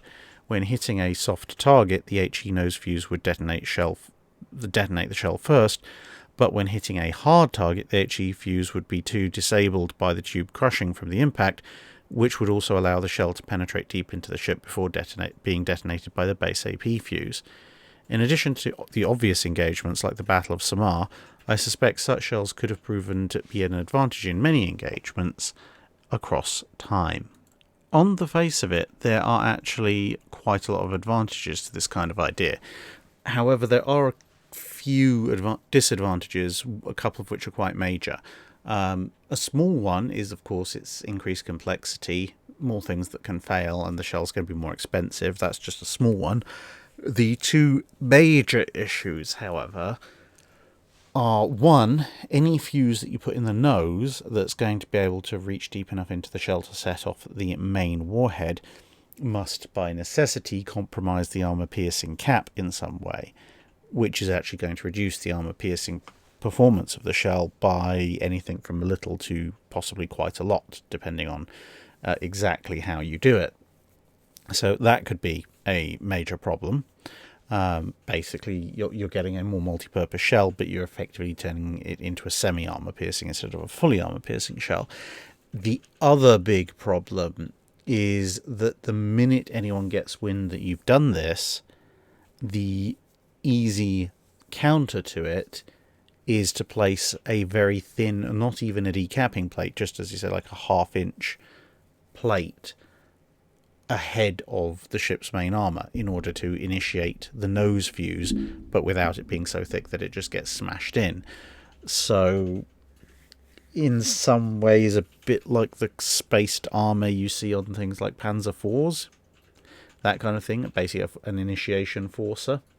As I said, it wouldn't be thick enough to work as a decapping layer, but it would have to be just thin enough that it causes the nose fuse to detonate.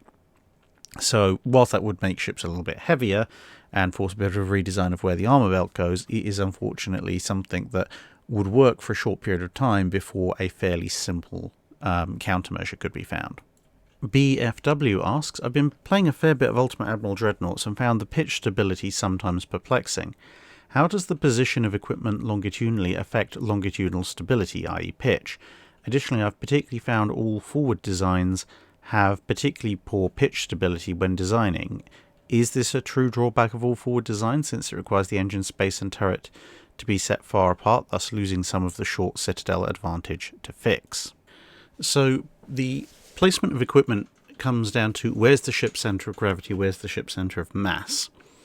And if the heavy objects, turrets, barbettes, machinery, etc., are close to that, then the ship's longitudinal stability, i.e. its pitch, is going to be relatively stable. The further away they are, there's more of a possibility that the ship can become unstable, but it's not just necessarily the positioning of it in terms of closeness, it's also the balance. So you could have everything clustered really close together, but if everything is clustered close together forward of the ship's centre of gravity, if you somehow manage that, considering the stuff that is so heavy it's going to drag the centre of gravity forward anyway, but never mind, mostly should we say, then the ship will pitch forward quite a lot, whereas if it's mostly aft, then the ship will pitch aft quite a lot, because you've also got to take into account the centre of buoyancy, which is not necessarily going to be the same location longitudinally. And part of the other problem when it comes to all forward designs generally, but also specifically in Ultimate Admiral Dreadnoughts, is I've found looking at various ones that people sometimes they're drawn to too much of a conventional design. So this is a not Nelson that I quickly slapped together. Now, this looks something approximating what you would, I mean, for those of you who can tolerate all forward designs, period, but what you might find aesthetically pleasing. It's got a few more funnels. It's got an extra funnel than Nelson's, a bit quicker. I haven't put the secondaries or anything on because it doesn't really make much odds. But in this case, the ship has a forward pitch stability problem. Now, why this is, when you go and look at pictures of something like Nelson or Rodney, actually becomes fairly readily apparent, because you've designed it, or in this case I've designed it, with an unconscious eye towards the aesthetic we associate with battleships. So you'll notice that superstructure is actually, roughly speaking, amidships. And so we've got the engines slightly after that, and then another set of engines because of that funnel right aft. But then we've got all the guns forward, and that is actually giving the ship a forward pitch problem. But if you look at Nelson and Rodney, you'll notice that actually the thing that's near enough on the centre of the ship is actually the third turret. Now, this is basically the same hull. I've trimmed the aft superstructure back a bit because otherwise it was going to just hang off the edge of the ship and look stupid. But it's still got two funnels. And you'll notice here I've actually moved the superstructure further aft. So now it's the third turret that's roughly amidships.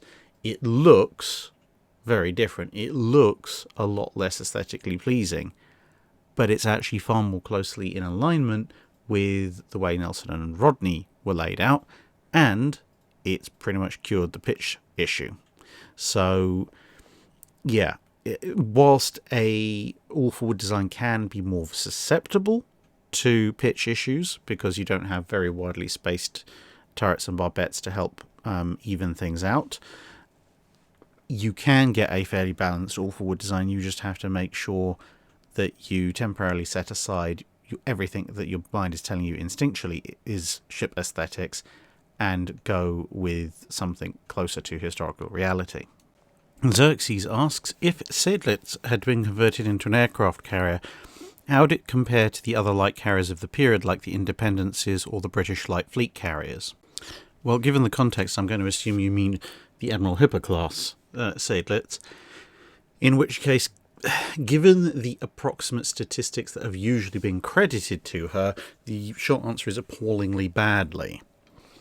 compared to a Colossus-class light fleet carrier or an Independence-class light fleet carrier, the Seydlitz would have been the largest in terms of displacement by a considerable margin, just over 17,000 tons as opposed to 13,200 standard for a Colossus or 11,000 tons standard for a Independence.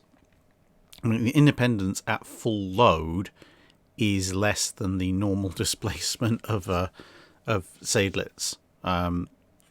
It's about 5,000 tons less full load to full load comparison, and a Colossus is 2,000 tons less at full load comparison. So the Seydlitz would have displaced by far the most in World Warships use called Weser, and well, they've brought it to 3D life, hence the picture.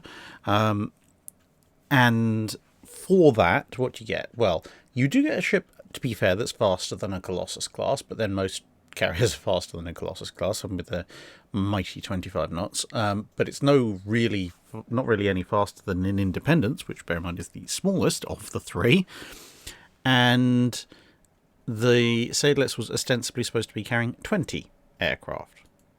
An Independence can carry about 35. Colossus, for that time period, can carry over 50.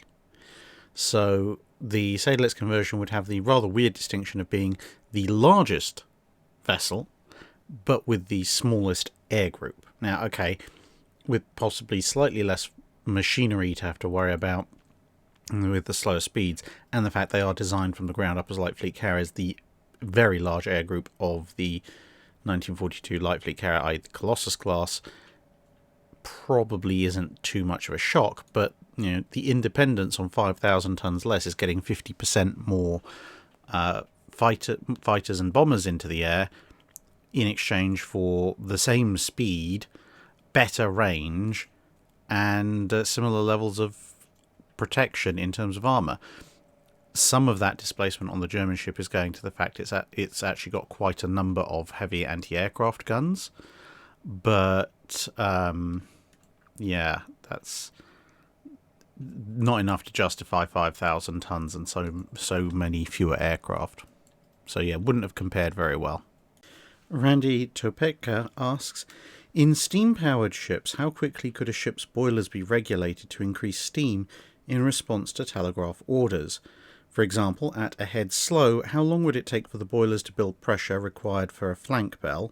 And did this time change between coal and oil-powered ships? It obviously depends on the ship and what their absolute top speed is, but yes, it was quicker for oil-fired ships to respond to commands than coal-fired ones, because with the oil-fired vessels you open the taps a bit more or change the sprayers out and you're ready to go, whereas in coal-fired ships you have to first start shoveling coal faster, but you can't shovel it too fast, or you put the fires out, and then you've got to wait for the coal that you've shoveled in to catch fire, which takes a lot longer than misted oil does to burn, and so on and so forth. But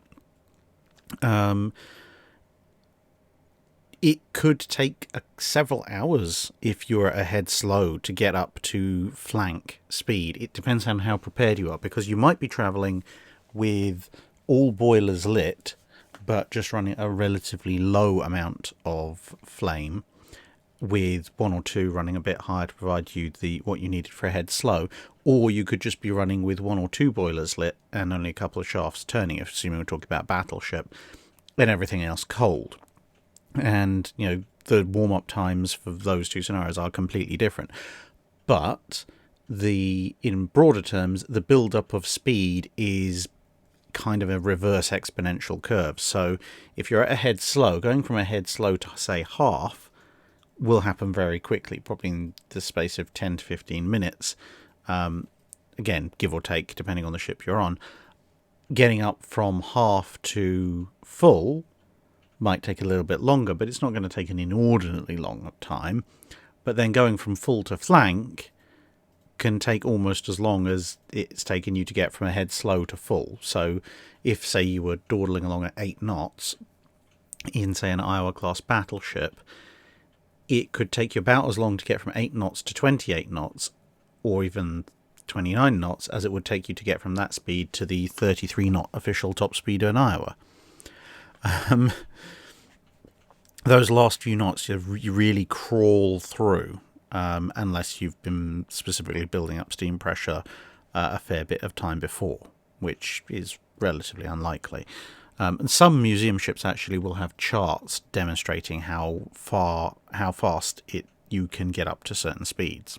Drakenred asks, World War II has several instances of target obsession, such as Halsey versus Japanese carriers, Britain versus Tirpitz, etc. What other similar cases do you know of that you would consider comparable from any era? Well, you could argue in World War I, more than one navy had something of a target obsession with trying to get a decisive battle, although that's a somewhat more nebulous concept, I guess. You could argue Rome had very much target obsession with Hannibal, even long after he was a serious threat to them. They just went after him forever and a day.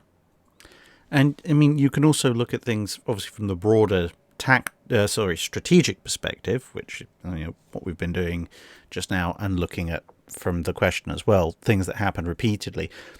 But you can also look at target obsession in specific circumstances, like, say, at the Battle of Eastern Solomons. The Japanese pilots got very target fixated on Enterprise, when in fact, actually, if they'd split their attentions between Enterprise and Saratoga, they might have got a much better result out of it. But something else you could argue was very much a case of target obsession, which spread out over years, decades, if not centuries, was various British captains' obsession with the Spanish treasure galleons, particularly the Manila galleon. For the sheer number of pirates, privateers, and warships that went after those things, surprisingly few were actually ever captured. Some of them were, and when they were, they made the people who captured them spectacularly, lunatically wealthy, which is why everyone went after them. But the Spanish did invest a reasonable amount in trying to make the things well defended, so they weren't exactly the easiest targets to crack a lot of the time. One particular galleon, officially a treasure galleon, not actually a galleon by that point, really, the Glorioso, is something I need to tell the story of in a Wednesday video, because that thing had everything and the kitchen sink thrown at it and kept on going. Sebastian Dance asks, in December 1943, the Luftwaffe attacked Allied ships in Bari, Italy, and sank or damaged about 27, including the Liberty ship John Harvey. This was especially bad because she was carrying mustard gas. Why was a Liberty ship carrying chemical weapons? And can you tell us more about this raid in general? So, after World War I, everyone was kind of in a will they, won't they with the other side over the use of chemical weapons. That's the reason why there are so many World War II vintage gas masks in the UK, for instance. Everyone was issued with one, because it was thought the Germans would resort to chemical bombings of cities fairly quickly. As it turned out, the horrors of chemical warfare on both sides in World War I seem to have just about managed to hold off anyone getting any smart ideas in World War II. But of course, at the time, they didn't know that. And Bari in Italy, there's the location suggests this is during the Allied invasion of Italy, and the official account, at least as it stands now, is that the Allies were getting progressively more and more nervous because, okay, maybe the Germans didn't use chemical bombs on London, but that was a distant foreign target, and they weren't under any major threat themselves at that point. Whereas now that the Axis powers were having their homelands invaded, well, if they were ever going to break out the chemical weapons, now would be the time. And if they were going to break out the chemical weapons, then it was very important that the Allies have their own stockpile of chemical weapons to ensure immediate retaliation, to try and make sure that things didn't escalate even further, or the Allies get put at a significant disadvantage. Basically a kind of chemical-based mutually assured destruction scenario. And in aid of that, the SS John Harvey was sent out with several thousand mustard gas bombs, presumably to be stockpiled at some poor, unfortunate and unlucky Italian airbase, in preparation for a potential counterstrike should the Germans, decide to make things a little bit spicier than normal. But as it turned out, not only had the Allies miscalculated about whether or not the Germans were willing to use poison gas, the answer was, on the battlefield, no. They were perfectly willing to gas thousands upon thousands, millions of innocent civilians, but not on the battlefield, apparently. But they were also deeply underestimating just what the Luftwaffe's capabilities were. Bari Harbour was practically undefended because they thought there weren't enough Luftwaffe aircraft in southern Italy to make any serious attempt on it. That was a mistake, and a bunch of Luftwaffe aircraft showed up over a packed harbour full of munition ships, cargo ships, supply ships, and of course one ship carrying a bunch of mustard gas, and started bombing and everything. So ammunition ships were exploding, things were on fire, and then a massive cloud of mustard gas started to roll out over the harbour. But of course, because it was deeply classified, nobody could be told about it, and so several hundred more people were affected, of which a good chunk of them died from the mustard gas, and then the whole thing was covered up to avoid anybody knowing, or at least anyone further knowing, that the Allies had brought chemical weapons to the battlefield. Robert O'Veiler asks, can you explain the pros and cons on what sort of ship is the best fit for, and the historical context for, the different types of propulsion in Ultimate Admiral Dreadnoughts? Well, generally you want to just be going up the line. It's a relatively decent interpretation of the various technologies involved. So you've got basic steam expansion engines at the very, very beginning. Then you've got triple expansion, vertical triple expansion, we've talked about a lot. Then you've got what's called MXP 1 and 2, so multiple expansion 1 and multiple expansion 2. So these are basically quadruple expansion, quintuple expansion and steam engines, historically not really found on any significant warships, but available in the game if you want to use them, because they were a kind of a parallel development for steam turbines early on. Then you've got turbines themselves. These are direct drive turbines, somewhat inefficient because they don't have reduction gearing, so generate a lot of cavitation, but very smooth running at higher speeds. Then geared turbines, which is when everything begins to slot in. So geared turbines are ideal for World War I era vessels because you get all the lovely, smooth, efficient operating of a turbine engine, but without the cavitation because the reduction gear allows the propeller to rotate at a sane speed. You've then got the turbo-electric drive, which is realistically a USA-only special. So it has disadvantages in that it's less energy efficient in terms of transmission, because you've got to take a turbine and turn that energy into electrical energy, which then has to be then turned into rotational energy, as opposed to on a gear turbine where you have the turbine's rotational energy just transmitted straight to the propellers, as opposed to going through a couple of intermediate steps. But it has other advantages in terms of redundancy, throttle ability is much quicker, more power in reverse, that kind of thing. So yeah, if you're designing an American vessel, go for it. Geared turbines too is just more advanced versions of geared turbines. It's an easy way of reflecting in game the advances that you get in the interwar period. Then you have diesel and diesel 2, so basically World War I, World War II era diesel engines. Better long-term cruising performance, increased range, but not as high top speed, somewhat heavier and weightier, so good for commerce raiding, not so good for running away from things. And then gas turbines, which are the modern engines, which basically well past World War II, and which I don't know a tremendous amount about.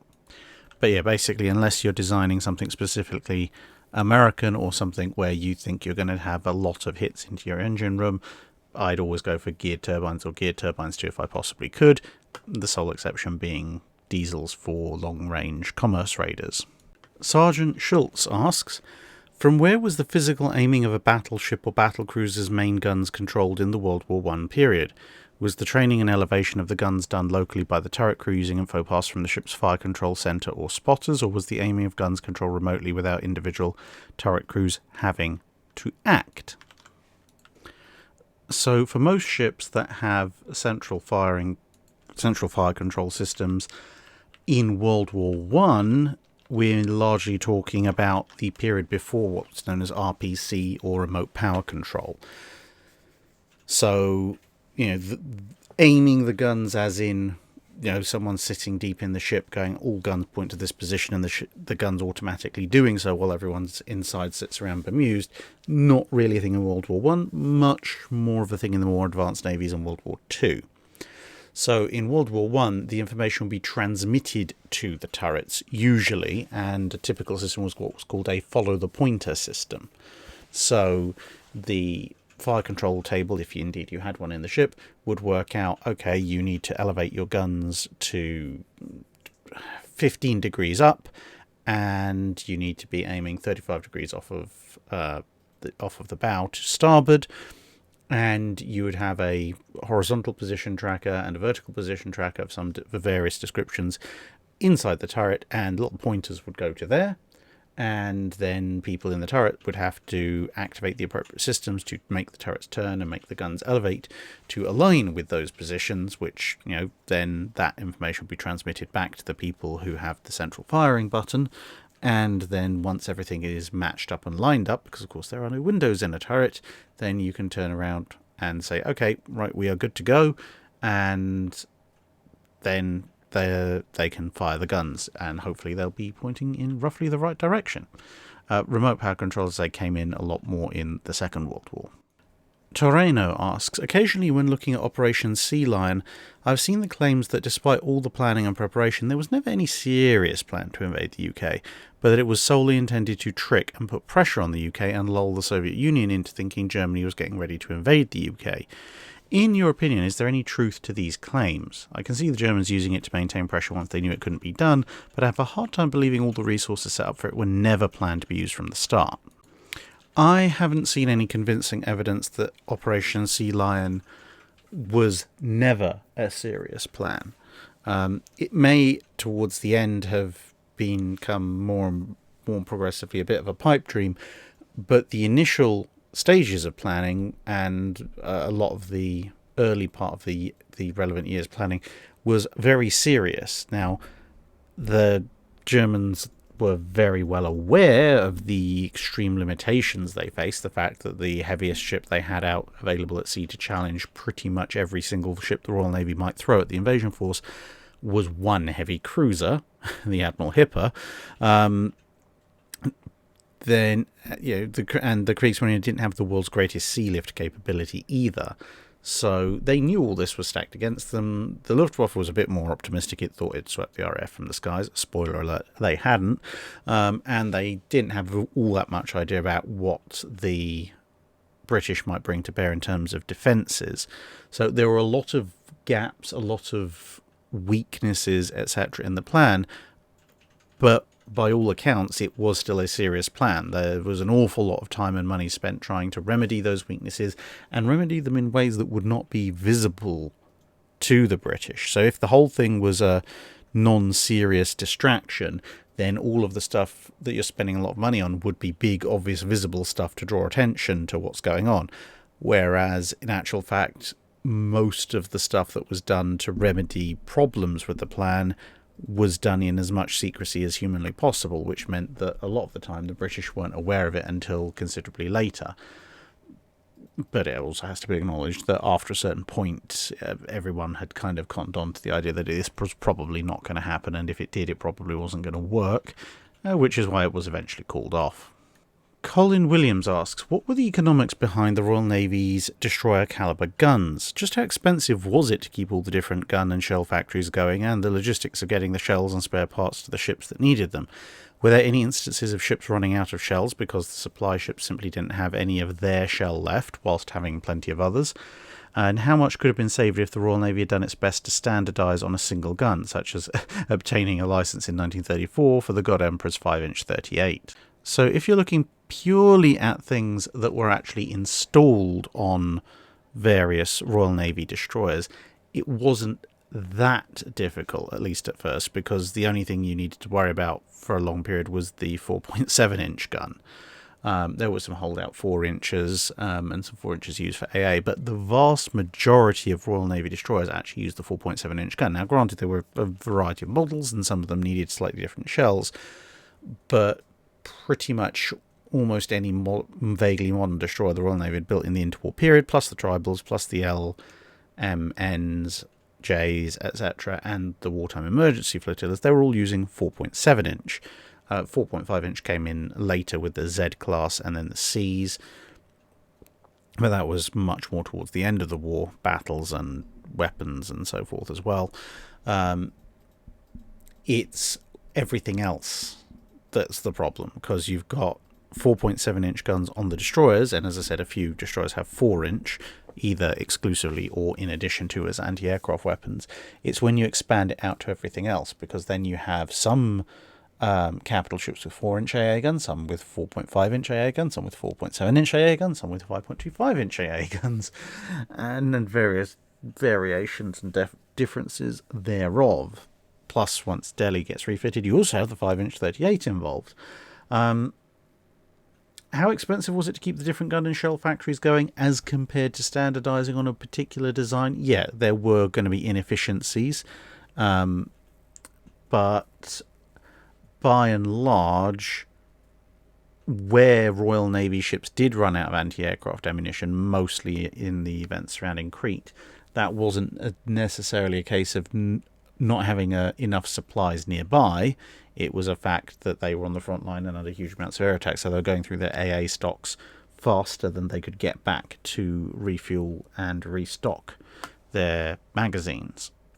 Plus, of course, the two most common Royal Navy calibers, the one, if you convert them into millimeters, the 105 and the 120, either 4 and the 4.7 inch, they were also around in field artillery and so forth, so manufacturing shells of that particular caliber wasn't a huge issue. It still wasn't great, and as I say, if they'd standardized on anything, my ideal would have been the 4.5, especially if they'd managed to accelerate a destroyer mountable variant a bit somewhat earlier. Then things would have been a lot less complex, but the Royal Navy benefited from one thing, which was the fact it was so large that although they didn't get the wonderful unitary benefits that the US got with the 5 inch gun of it just being the standard everything, the Royal Navy was big enough that there were enough 4 inch guns, enough 4.7 inch, enough 5.25s just, and enough 4.5s in service across the fleet to justify fairly large production runs for any and all of them. Fred the Red asks, I was recently watching Master and Commander, and it became apparent to me just how heavy the casualties were in the first engagement against the French frigate.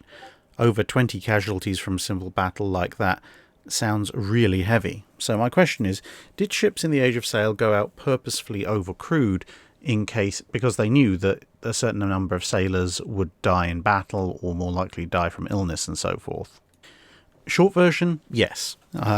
In the Age of Sail, it was appreciated you would lose a certain amount of crew in combat in time of war. You would have a certain number incapacitated by disease. You'd have a certain number killed off by disease. It was even worse before they worked out how to stave off scurvy. At that point, they were just writing off, basically, you're probably not going to come back with at least a third of the crew. It got a bit better after that. But, yeah, 20 casualties from a brief engagement is quite heavy. But also not unheard of. But the thing is, when you look at frigate engagements, sometimes you can have a frigate engagement where one side or the other has hauled down their colours, and there might not be a dozen dead between both sides. There might be 2 or 3 dead on one side, maybe even none, 8, 10, 12 dead on the other side, maybe 30, 40 injured or so forth on each ship. But you can equally have frigate actions where several dozen people on each side have died, and the ability of the ships to actually crew themselves has been partially compromised. The other thing you've got to remember is prize crews, especially if you're on frigates. You're expecting to capture vessels, so you do need to have enough crew on board to account for people having to be put off the ship to make prize crews, plus casualties in combat, plus casualties to disease, plus maybe some desertion and so forth.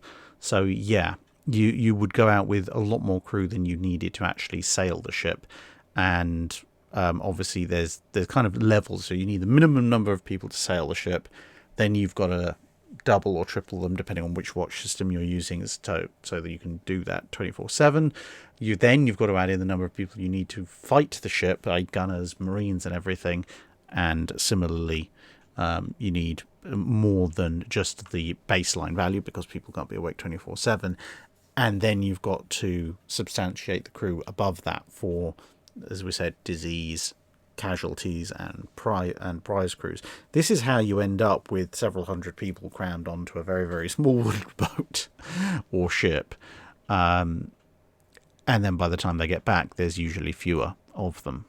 Thomas Farley asks, in a recent Drydock question on USS Constitution, you stated the only design change you'd make was to add a strong horizontal bulkhead just beyond the captain's quarters, removing the ship's vulnerability to raking fire. Since this seems like an obvious improvement to counter a clear weakness in ship design, it does raise the question of why no one ever thought about or implemented such a feature during the age of sail.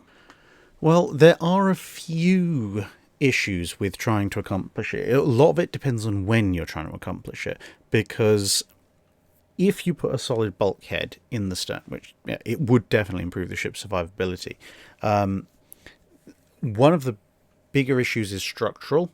So you've got the ship's ribs, but as we know, all ships flex, and wooden ships generally don't have bulkheads or any other kind of stiffness, so the whole thing flexes.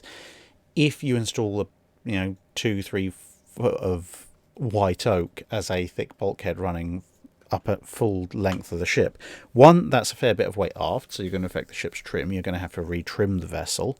Not necessarily a problem, but something you would have to account for. And secondly, you're creating a very rigid, very solid portion of the ship, which is transverse to the rest of the stuff that's solid. So you're creating basically a box. A long box made up of the forward portion of the ship and a short box made up of the aft portion of the ship, which is now a stress point for the ship as it hogs and sags, because instead of hogging and sagging along its full length, it's going to be hogging and sagging about this point where the bulkhead is fitted, which, if the ship's not designed for that or retrofitted to cope with that stress, could cause some significant issues with seakeeping and also with it working itself apart generally. And of course, if you have a very nice thick bulkhead separating off the captain's cabin from everywhere else, that can also make transit difficult to and from. Are you going to leave it large enough to get guns through, in terms of doorways and so forth, or are you going to permanently station guns aft of it for stern chasers and to occupy the last gun ports, which is going to inconvenience the captain, and so on and so forth. So, there are a fair number of issues, and of course its extra weight means you sail a little bit slower, makes you a little bit more sluggish, makes you possibly more likely to be raked in the first place. So there are a bunch of trade-offs against the additional security that if you are raked, you won't necessarily have your entire gun decks gutted by flying cannonballs, but even then you'd have to have a fairly substantial bulkhead to safeguard you against that, and even then probably not going to save you from a close rake, and potentially could add splinters.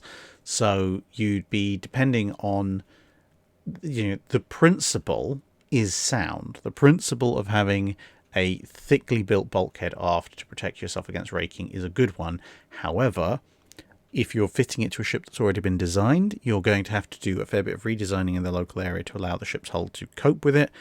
Or if you're designing a ship with it from the ground up, you're going to have to make a few departures from standard ship design in order to accomplish it.